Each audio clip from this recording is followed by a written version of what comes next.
Right, this video is a response to a series of videos that DARPA put out.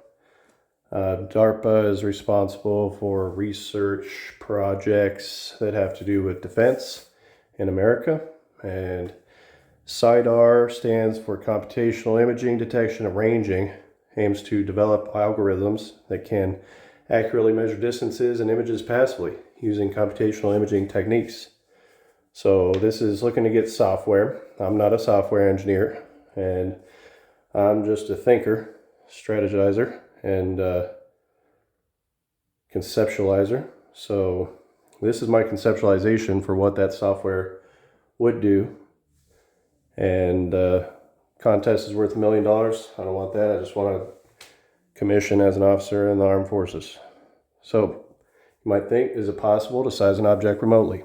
With radar, yeah, but it's not very accurate to small objects at a distance of 10 miles, for example. Most standard radars will only be able to pick up details roughly the size of a small car. Satellite imagery is most abundant. It's the best source of intelligence. LiDAR is only accurate to about 10 kilometers. Sonar, yeah, that's underwater kind of thing. So you're thinking to yourself, all right, it's got to be satellite images, human analysts with satellite images, but that's time consuming, and time and resource scarcity prevent expansive analyses of all that satellite imagery that's constantly being generated. So we come to the small angle formula. Now, if you've been through trigonometry, which I have not, but my wife has, she's real smart, and I know enough about ocean navigation to understand the trigonometry involved in using a sextant. And now if a satellite is overhead, we can kind of view that satellite as our Polaris. So that's our North Star to measure the altitude from the object we're trying to estimate the size of. Key points to remember: small angle formula is used in trigonometry, which states the angular size of an object is approximately equal to the ratio of its actual size to the distance to the object. So how to use it: you're going to flip it. You're going to flip that formula in the middle. You're going to measure the apparent size in the image. You're going to determine the size of the object in pixels within the image. So if you ever use Microsoft Paint, you understand you can determine how many pixels are in an image. So there's a metric as far as what the image gives you pixel wise. So you have to know the camera details. You need to know the camera's field of view, or the pixel to distance ratio.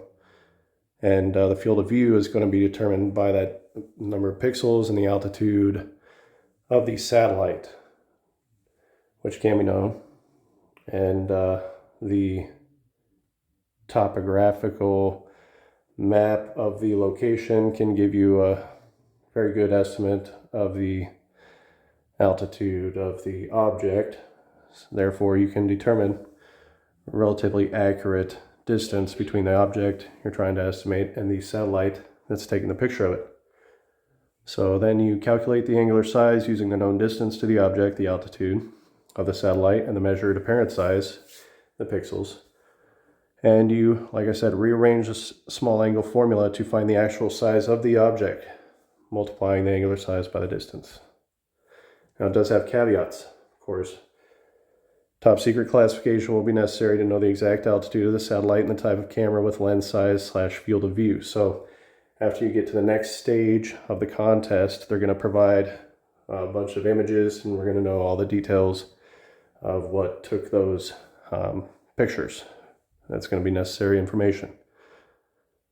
So obviously I do not have top secret classification or any sort of secret clearance. So no security clearance for me. This is just conceptualization. The software to develop the algorithm is going to be the real work. So you Ryan Macbeths, you software engineers out there, get to thinking if you can do this. The accuracy of this method relies on knowing the exact distance to the object and having a well-calibrated camera, as the U.S. Space Force does. Perspective distortion for objects at extreme angles, perspective distortion might affect the measurements. So atmospheric, refraction, deflecting those photons, it's not going to be an accurate way of estimating the object size in that image. So it's got to be clear, and also know like lens flares, things like that. So good images.